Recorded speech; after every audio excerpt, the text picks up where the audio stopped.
Le dindon. Un jour, le fils du roi fut frappé de folie et se prit pour un dindon.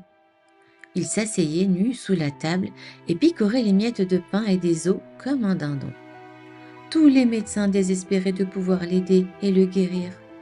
Le roi en éprouva une immense tristesse jusqu'à ce que vint un sage et annonça : « Je m'engage à le soigner !» Il se déshabilla également, s'assit nu sous la table à côté du fils du roi et se mit lui aussi à picorer des miettes et des os.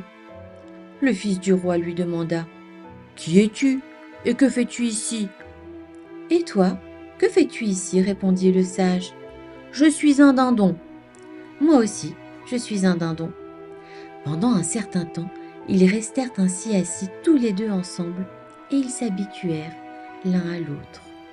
Le sage fit alors un signe et on leur jeta des tuniques. Le sage dindon dit au fils du roi : « Tu crois qu'un dindon ne peut pas déambuler avec une tunique ?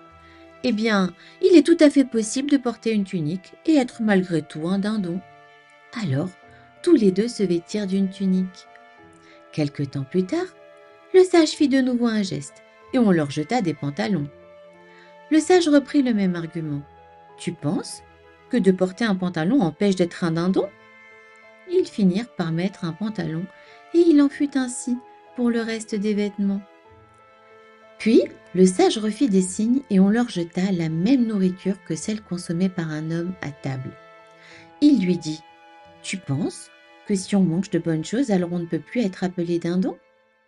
Il est tout à fait possible d'en manger et de continuer à être un dindon. » Et ils mangèrent. Ensuite, il lui dit : « Tu penses que la place d'un dindon doit être précisément et obligatoirement sous une table ? On peut être un dindon et s'asseoir à table. » C'est ainsi que le sage se comporta à son égard jusqu'à le guérir totalement.